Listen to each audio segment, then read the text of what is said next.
Adam Too Fresh says, keep telling Ari Schaefer to address his name as Ye, of course. Mr. Gaines, when is Milo, Nick Fuentes, and the Tate's Candace, Academic Digital Nas, and Myron Gaines collaboration, W. Joe Rogan? Tate soon, Nick soon. Milo, I don't know. He flaked on us twice, so I don't know if we'll do something. Candace probably end of the year when she releases her book. Academics, I don't know if Academics is still in town. I know he was here for a bit. Let me message him real quick and see if he's still in town.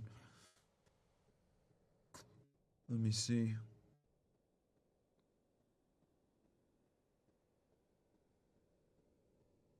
He might have left though. I know he did a stream with 6ix9ine and Aiden. And Rogan, I already told you guys about Rogan. I'm too controversial for Rogan, bro. Honestly, I'm gonna keep it all the way 1 million with y'all, bro. These are podcasts I don't think you guys are ever gonna see me on. You guys are not gonna see me on Rogan. You guys are not gonna see me on Chris Williamson. You guys are not gonna see me on Lex Friedman. It's just not happening.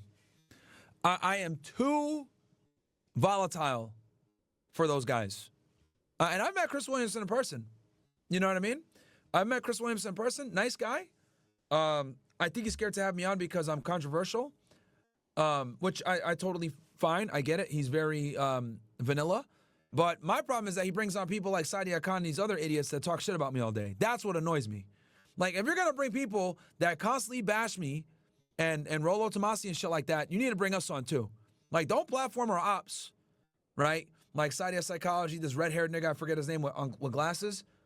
Constantly they're fucking shitting on guys like me and Rollo and Tates and shit like that. Like, that's what pisses me off. You know what I mean?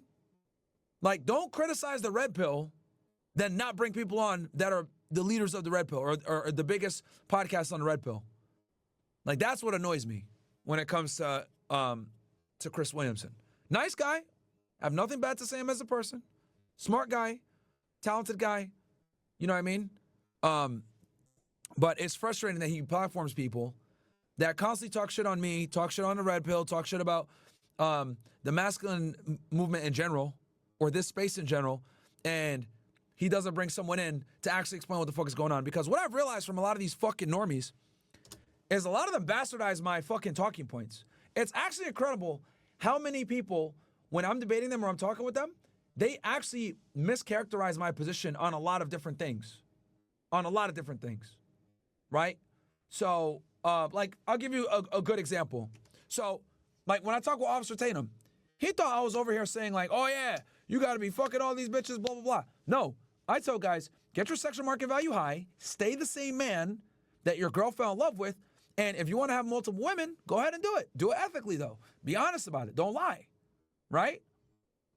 So, but he thinks I'm over here telling niggas like, oh yeah, you gotta have 10 girlfriends, all that other shit. No, I tell guys, get your sexual market value high, so you decide what you want to do. I give you the tools, you decide what you want to do with it.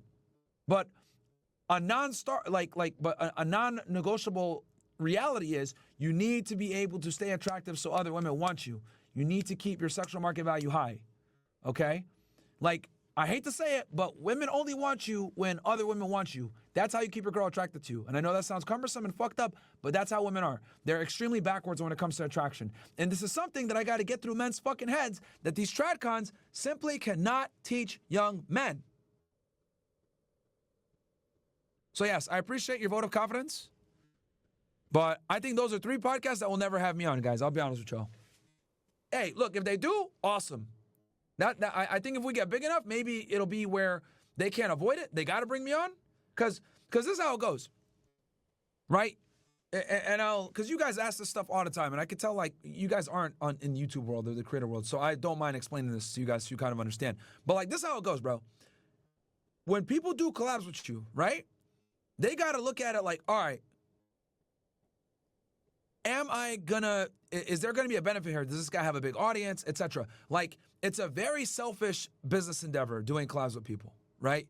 Like, very rarely do people just do collabs off the strength of them liking the person, right? Like, that doesn't happen a lot of times, right? Y'all know I do that for a lot of my guys, especially guys that, like, I came up with in the red pill space. Like, I'll go on their shit all the time. I don't give a fuck how many live viewers they got. You're my friend. We came up together. I'm going to show you love, right? But other people don't move that way in the YouTube world. So they look at it like this. If you're big, they'll platform you, right? Or if you got like a good following. But if you're controversial, the likelihood of them platforming you needs to override the backlash they're going to get. Does that make sense, chat? Does that make sense? So if you're going to platform somebody that has any type of controversial views, whether it's conservative viewpoints, the criticisms of feminism, criticism of them boys, criticisms, you might be considered racist, whatever it may be. If you bring anyone like that on your shit, the benefits need to outweigh the backlash that they're going to get. Okay? In a lot of cases, people will be like, yo, this dude's too controversial. I'm going to get a lot of backlash. Yeah, he has a good, strong following, but I'm going to deal with so many headaches. And also keep in mind, a lot of these guys have like damn near 50% female audience to men. Don't forget that, guys. Like over here, y'all are looking in the chat, like 90% of y'all are dudes, right?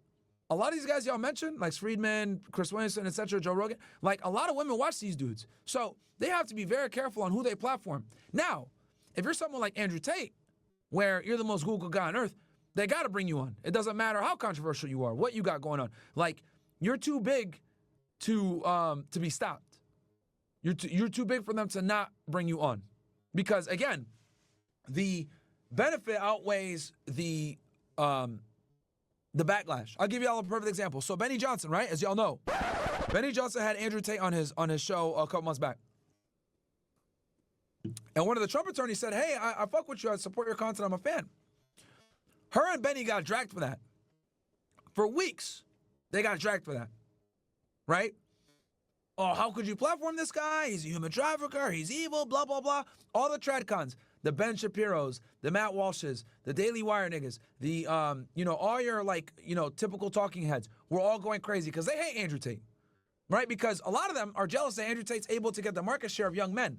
Because the problem with these older guys, Jordan Peterson, Ben Shapiro, whatever, which I'm going to talk about that here in a second as well, is like their audience of men are old dudes. They don't have the youth anymore. Because the problem with guys like Ben Shapiro, Matt Walsh, Jordan Peterson, Crowder, Bongino, when he used to do political commentary, like, they don't identify, young men can't identify with them. These are all older dudes that are married that don't understand what dating is like now and how women are now. So young men can't really identify with their experiences. These dudes are advocating for you to be monogamous and play by the same set of rules like it's 1955. Meanwhile, guys like me and Andrew are telling y'all, no, it's 2025, times have changed. These bitches are crazy. You got to be far more selective.